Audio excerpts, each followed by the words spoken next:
The flash movie और इनके अलावा और भी बहुत सारी मूवीज़ हैं जिनमें हमें टाइम ट्रैवल का कॉन्सेप्ट देखने को मिला है। इन मूवीज़ में फिक्शनली ये दिखाया जाता है कि हीरोज़ वक्त में पीछे जाते हैं और सब कुछ ठीक करके वापस आ जाते हैं, जो कि देखने में तो बहुत कूल लगता है। बट क्या ये सब सच भी होता है? यानी क्या हम वाकई में टाइम ट्रैवल कर सकते हैं? वेल, ये सवाल आपके माइंड में भी कभी ना कभी आया होगा और आपने भी कभी ना कभी ये सोचा होगा कि काश मैं वक्त में पीछे जा सकूं और मुझसे अनजाने में जो गलतियां हुई हैं उन्हें ठीक कर सकूं। यानी हम सब पास्ट में जाना चाहते हैं। तो ये तो हो गया पास्ट ट्रैवल। जबकि हम में से कुछ लोग ये भी जानना चाहते हैं कि मेरे साथ फ्यूचर में क्या होगा, क्या मैं कभी कामयाब हो पाऊंगा, क्या मैं अपने और अपनी फैमिली के सपनों को पूरा कर पाऊंगा। वेल, टाइम ट्रैवल होता भी है, ये अभी तक साइंटिफिकली प्रूव तो नहीं हो पाया, बट बहुत से साइंटिफिक कॉन्सेप्ट्स ऐसे हैं जो कि इस बात की तरफ इशारा करते हैं कि हाँ, टाइम ट्रैवल पॉसिबल हो सकता है। यानी हम वक्त के साथ छेड़छाड़ कर सकते हैं और टाइम ट्रैवल भी कर सकते हैं। तो जी हाँ दोस्तों, आज की ये वीडियो टाइम ट्रैवल को स्टडी करके बनाई गई है। इस वीडियो में हम जानेंगे कि टाइम कैसे काम करता है और अगर हमें टाइम ट्रैवल करना है तो हम कैसे कर पाएंगे। तो हमेशा की तरह ये वीडियो भी काफ़ी इंटरेस्टिंग होगा, इसीलिए इसको एंड तक देखते रहना। मैं हूँ अब्दुल हन्नान और आप देख रहे हैं आपका अपना चैनल इन्फो फैमिली। तो दोस्तों, अगर बात करें टाइम ट्रैवल की तो डिफरेंट साइंटिस्ट टाइम ट्रैवल के बारे में डिफरेंट राय रखते हैं, जिनमें से कुछ साइंटिस्ट के नज़दीक टाइम ट्रैवल पॉसिबल है और कुछ के नज़दीक नहीं है। जी हाँ दोस्तों, कुछ साइंटिस्ट का मानना है कि टाइम ट्रैवल इम्पॉसिबल है। उनके मुताबिक टाइम एक एरो की तरह है जो कि अगर एक बार कमान से निकल जाए तो कभी घूम के वापस नहीं आता। यानी टाइम बस एक सीधी डायरेक्शन में मूव करता है। और इस बात पर यकीन रखने वाले साइंटिस्ट में न्यूटन भी थे, क्योंकि दोस्तों न्यूटन को ये लगता था कि टाइम कांस्टेंट है, यानी टाइम यूनिवर्स में हर जगह एक जैसा चलता है। फॉर एग्जाम्पल, टाइम जिस स्पीड से अर्थ पर चलता है तो यूनिवर्स में हर जगह ये इसी स्पीड से चलेगा। बट दोस्तों, टाइम ऐसे काम नहीं करता। टाइम कैसे काम करता है ये हमें समझाया the great scientist Albert Einstein ने। आइंस्टाइन के मुताबिक हमारे जैसे लोग जो फिजिक्स पर बिलीव रखते हैं ये जानते हैं कि पास्ट, प्रेजेंट और फ्यूचर में फ़र्क महज एक इल्यूजन है। दोस्तों, 1915 में आइंस्टाइन ने एक थ्योरी दी थी जिसका नाम था जनरल थ्योरी ऑफ रिलेटिविटी। ये थ्योरी हमें ये मानने पर मजबूर करती है कि yes, time travel is possible. इस थ्योरी के अकॉर्डिंग स्पेस और टाइम एक सिंगल एंटिटी हैं, यानी ये दोनों अलग अलग नहीं हैं बल्कि एक ही चीज़ है। स्पेस ही टाइम है और टाइम ही स्पेस है, जिसे सिंपली कहा जाता है स्पेस टाइम। तो जनरल थ्योरी के अकॉर्डिंग स्पेस टाइम एक फैब्रिक यानी एक कपड़े की तरह है, जिस पर जितना वजन डालोगे वो उतना ही बेंड होगा। तो आइंस्टाइन ने स्पेस टाइम को एक फैब्रिक की तरह रिप्रेजेंट किया, जिस पर उसने वजन की जगह ग्रेविटी को दिखाया। यानी ग्रेविटी जितनी ज़्यादा होगी वो स्पेस टाइम में उतना ही ज़्यादा कर्व पैदा करेगी। अब इसे एक एग्जाम्पल से समझो। यह है एक फैब्रिक यानी स्पेस टाइम, और इस फैब्रिक पर हम तीन ऑब्जेक्ट्स रख देते हैं, सन, अर्थ और जुपिटर। तो सन का मास और ग्रेविटी सबसे ज़्यादा है, तो इसीलिए सन ने स्पेस टाइम में सबसे ज़्यादा कर्व पैदा किया।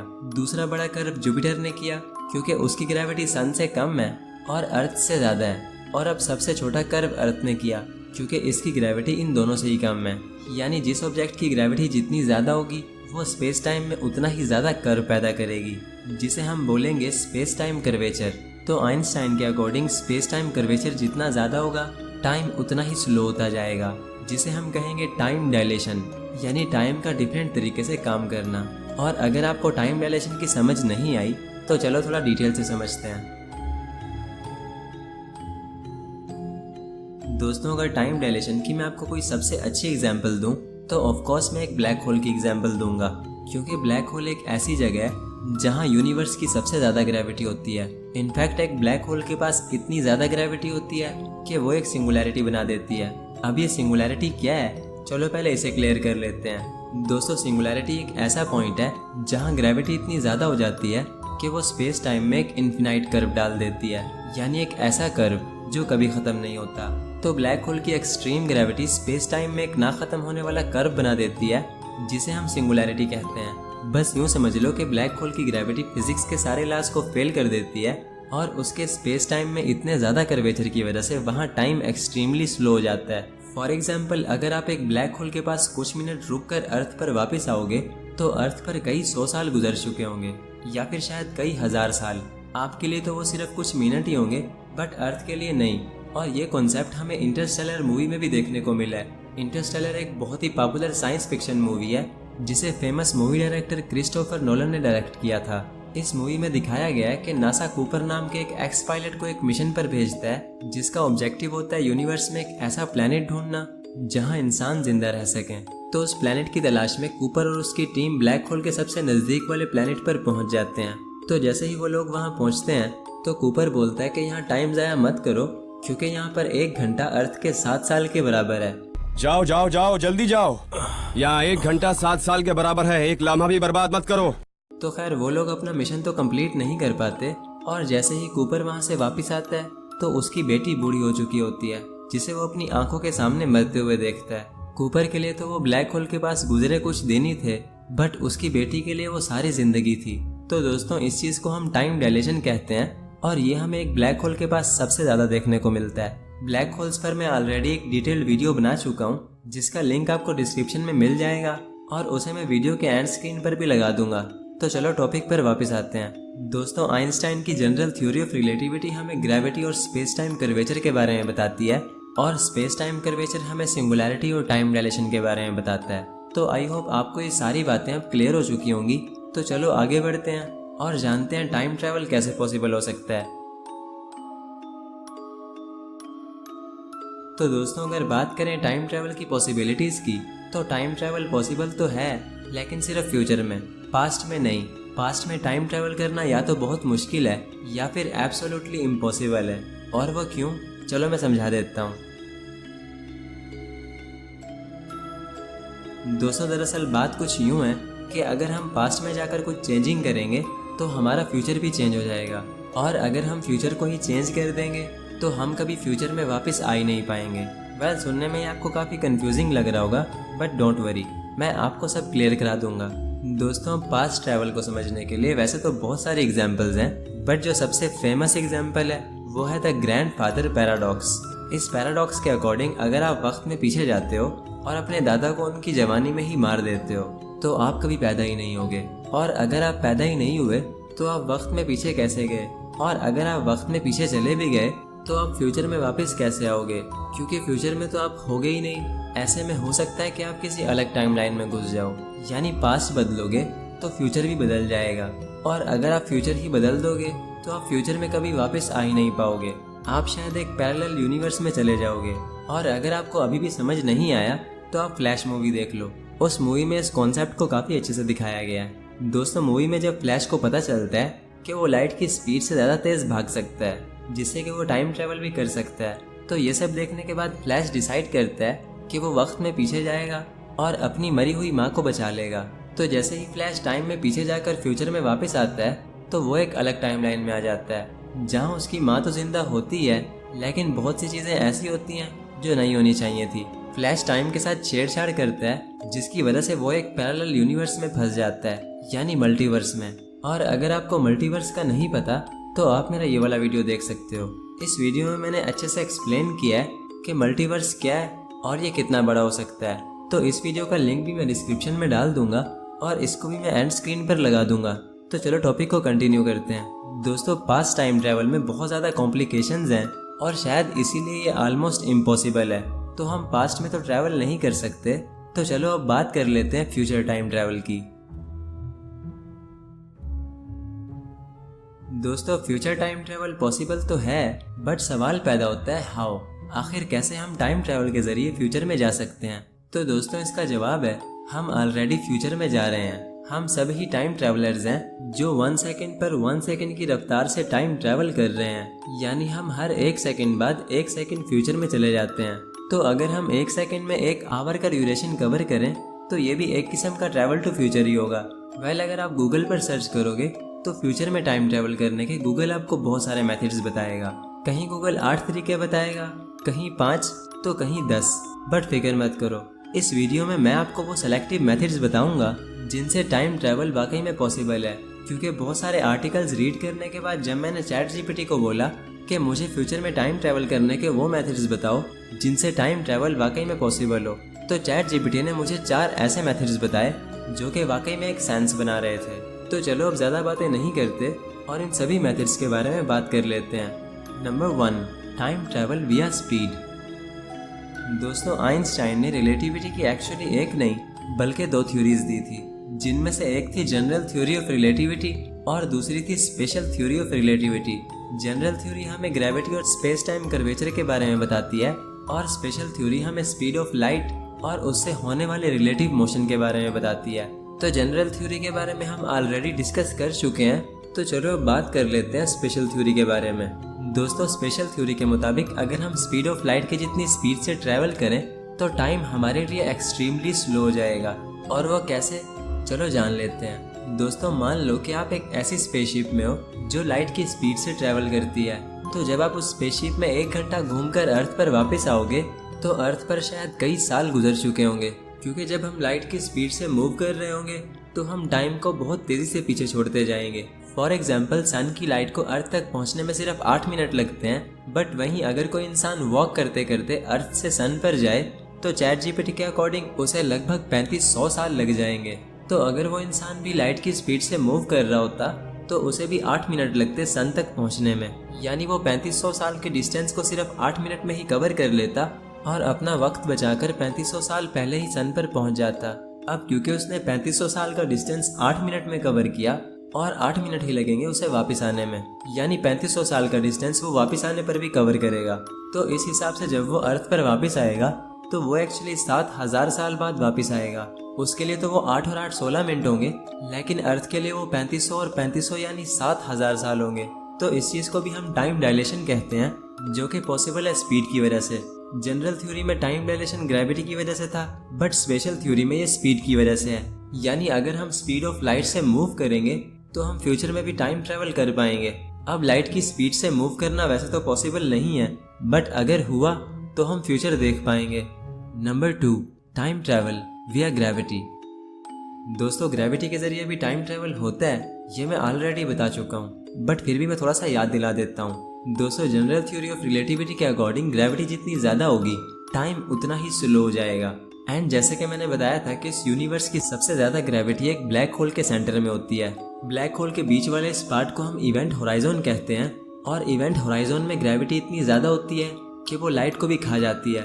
इनफैक्ट लाइट इस यूनिवर्स की सबसे फास्ट चीज है, बट ब्लैक होल की ग्रेविटी लाइट को भी नहीं छोड़ती। अब यहाँ एक कंफ्यूजन पैदा होती है कि जब ग्रेविटी लाइट को भी निगल रही है तो इट मीन्स ग्रेविटी ज्यादा फास्ट हुई। तो अगर वाकई ऐसा है, फिर हम लाइट को इस यूनिवर्स की सबसे फास्ट चीज क्यों कहते हैं, ग्रेविटी को क्यों नहीं कहते?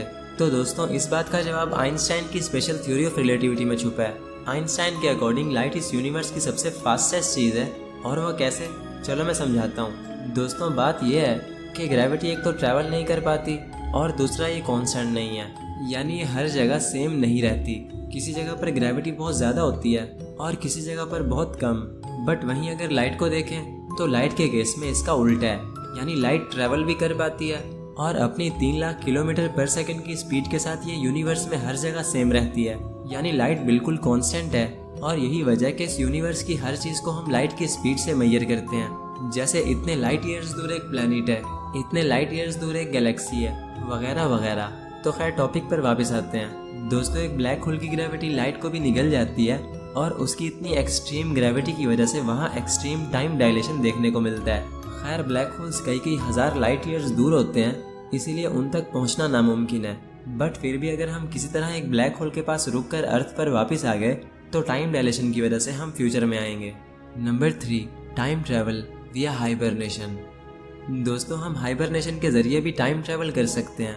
अब ये हाइबरनेशन क्या होता है, चलो जान लेते हैं। दोस्तों, हाइबरनेशन के एक्चुअल मीनिंग है सुकून या फिर एक गहरी नींद, जो कि बेसिकली एनिमल्स में होता है। जब ठंड बहुत ज़्यादा हो जाती है तो कुछ एनिमल्स अपने आप को उस ठंड से बचाने के लिए गहरी नींद में चले जाते हैं, जिसे हाइबरनेशन कहा जाता है। हाइबरनेशन में बॉडी का टेम्परेचर बिल्कुल लो हो जाता है और बॉडी के सारे केमिकल प्रोसेस स्लो हो जाते हैं, जैसे ब्रीथिंग, ब्लड फ्लो और हार्ट बीट वगैरह वगैरह, जिसके चलते एनिमल्स को बिल्कुल भी भूख नहीं लगती और वो सर्दियों में बिना खाए पिए भी कई महीनों तक जिंदा रह लेते हैं।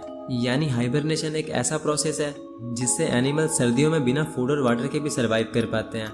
अब हाइबरनेशन से टाइम ट्रैवल कैसे होगा, चलो मैं समझा देता हूँ। दोस्तों, इंसानों की हाइबरनेशन वैसे तो अभी तक पॉसिबल नहीं हो पाई, लेकिन अगर ये हुई तो कुछ ऐसे होगी। इसके लिए बड़ी बड़ी मशीन्स बनाई जाएंगी जिसमें इंसानों को रखा जाएगा। ये मशीन्स इंसानों के मेटाबॉलिज्म को स्लो कर देंगी, जिससे इंसान भी कई सालों तक बिना खाए पिए भी जिंदा रह लेंगे। अब क्योंकि इंसानों का मेटाबॉलिज्म इस पीरियड में काफ़ी स्लो रहेगा तो उनकी एजिंग भी स्लो हो जाएगी, यानी उनकी उम्र धीरे धीरे गुजरेगी। तो अगर कोई इंसान 10 साल हाइबरनेशन में सोया रहेगा तो उसे बस यूँ महसूस होगा कि जैसे वो 10 घंटे सो लिया। तो हाइबरनेशन में एजिंग स्लो हो जाएगी, जिसकी मदद से हम दूर दराज की गैलेक्सीज में ट्रैवल कर पाएंगे।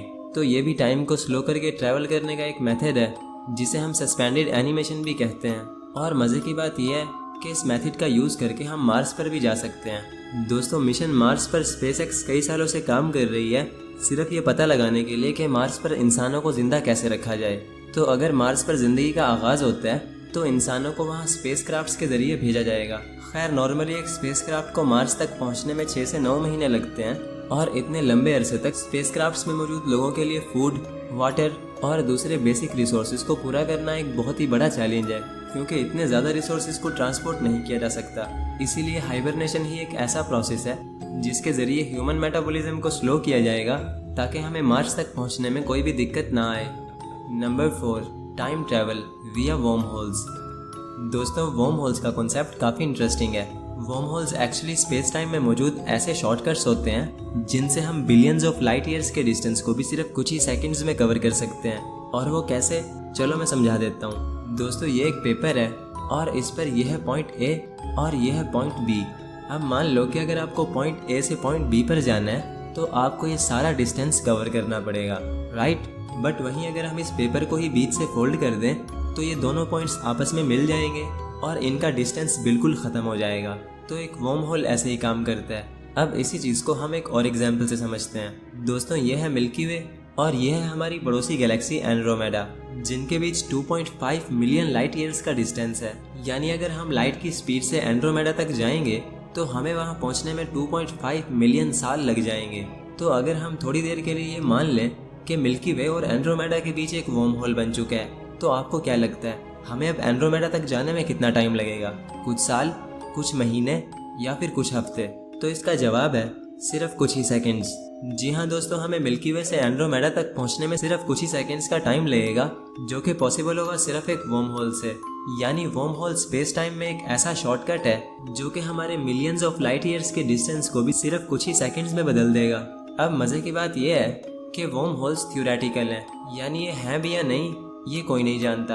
वर्म होल्स को भी आइंस्टाइन ने प्रिडिक्ट किया था और जो चीज़ आइंस्टाइन ने प्रिडिक्ट की तो मानो वो पत्थर पर लकीर बन चुकी, क्योंकि ब्लैक होल्स को देखने से पहले भी आइंस्टाइन हमें ब्लैक होल्स के बारे में बता चुके थे। आइंस्टाइन ने डायरेक्टली तो ब्लैक होल्स के बारे में नहीं बताया था, हाँ, लेकिन उन्होंने सिंगुलैरिटी के बारे में ज़रूर बताया था। आइंस्टाइन की जनरल थ्योरी के अकॉर्डिंग अगर ग्रेविटी बहुत ज़्यादा हो जाएगी तो वो स्पेस टाइम में एक इन्फिनाइट कर्व बना देगी, जिसे सिंगुलैरिटी कहा जाता है। तो आइंस्टाइन ने सिंगुलैरिटी को प्रेडिक्ट किया था, जो कि हमें सिर्फ और सिर्फ एक ब्लैक होल के अंदर ही देखने को मिलती है। वेल, वर्म होल्स को अभी तक देखा तो नहीं गया, बट इनके होने का अंदाज़ा लगाया गया है, जैसे ब्लैक होल्स को देखने से पहले उनके होने का अंदाज़ा लगाया जा चुका था। तो अगर वर्म होल्स स्पेस में कहीं मौजूद हुए तो इनकी मदद से हम बिलियंस ऑफ लाइट ईयर्स के डिस्टेंस को भी सिर्फ कुछ ही सेकंड्स में कवर कर पाएंगे। दोस्तों, वर्म होल्स का कॉन्सेप्ट भी हमें इंटरस्टेलर मूवी में देखने को मिला है। उस मूवी में दिखाया गया है कि नासा को सैटर्न के पास एक वर्म होल मिलता है जिससे वो दूसरी गैलेक्सी में जाकर एक हैबिटेबल प्लैनेट की तलाश करते हैं। तो मैं आपको ये सजेस्ट करूँगा कि आप इंटरस्टेलर मूवी को एक बार खुद ज़रूर देखना। उस मूवी में time dilation, worm holes, black holes और इवन के 4th डायमेंशन को भी दिखाया गया है, क्योंकि मूवी के एंड में जब कूपर ब्लैक होल के अंदर गिर जाता है तो वो एक्चुअली 4th डायमेंशन में चला जाता है, जहाँ से फिर वो अपनी बेटी को सिग्नल भेजता है। तो अगर आप ये मूवी देखना चाहते हो तो इसका डाउनलोड लिंक मैं डिस्क्रिप्शन में डाल दूंगा, वहाँ से आप इसको इजीली हिंदी में डाउनलोड करके देख सकते हो। खैर, टॉपिक को कंटिन्यू करते हैं। दोस्तों, वर्म होल हमारा आखिरी तरीका था ट्रैवल टू फ्यूचर का। मैंने आपको फ्यूचर में ट्रैवल करने के टोटल 4 तरीके बताए हैं, जो कि अब तक पॉसिबल तो नहीं हो पाए, बट अगर हुए तो हम डेफिनेटली फ्यूचर में जा पाएंगे। साइंटिस्ट का मानना है कि भले ही हम पास्ट में नहीं जा सकते, मगर हम पास्ट में देख ज़रूर सकते हैं। और वो कैसे, चलो जान लेते हैं। दोस्तों, जैसे कि हम जानते हैं कि डायनासोर्स इस दुनिया में 200 मिलियन साल पहले रहा करते थे। तो मान लो कि एक एलियन है और वो 200 मिलियन लाइट ईयर्स दूर से अर्थ को देख रहा है। अब क्योंकि वो 200 मिलियन लाइट ईयर्स दूर बैठा है तो उसे अर्थ आज की नहीं बल्कि 200 मिलियन साल पहले की दिखेगी, यानी उसे आज भी अर्थ पर डायनासोर्स घूमते दिखाई देंगे। और ऐसा क्यों होगा, चलो थोड़ा गहराई से समझते हैं। दोस्तों, बात यह है कि जब सूरज की रोशनी अर्थ से टकराकर रिफ्लेक्ट होती है तो तभी अर्थ विजिबल होती है। और ये जो लाइट रिफ्लेक्ट हुई ये हमेशा स्पेस में ट्रैवल करती रहेगी। अब 200 मिलियन लाइट ईयर्स दूर जो एलियन बैठा है तो डेफिनेट सी बात है कि उसे अर्थ तभी विजिबल होगी जब ये लाइट उस तक पहुंचेगी, यानी 200 मिलियन साल बाद। बट अभी ये लाइट उस तक पहुंची ही नहीं और वो एडवांस टेक्नोलॉजी का यूज करके दूर से ही अर्थ को देख रहा है, तो उसे अर्थ आज की नहीं बल्कि 200 मिलियन साल पहले की दिखेगी, क्योंकि उसे वो लाइट दिख रही होगी जो 200 मिलियन साल पहले रिफ्लेक्ट हुई थी। यानी उसे आज भी डायनासोर्स का टाइम दिखेगा। तो इस चीज को हम लुक बैक टाइम कहते हैं और ये कोई मजाक नहीं बल्कि साइंस है जिसे समझना बहुत जरूरी है। मैंने काफी अच्छे से समझाने की कोशिश की है, बट फिर भी अगर आपको कोई कंफ्यूजन हो तो आप इसके बारे में चैट जीपीटी या मेटा एआई से भी समझ सकते हैं। वेल दोस्तों, लुक बैक टाइम एक बहुत ही इंटरेस्टिंग कॉन्सेप्ट है और यही चीज हमें दिखाती है नासा की द जेम्स वेब टेलीस्कोप। दोस्तों, जेम्स वेब नासा की अब तक की सबसे पावरफुल टेलीस्कोप है और इसकी इंटरेस्टिंग बात यह है कि ये पास्ट देख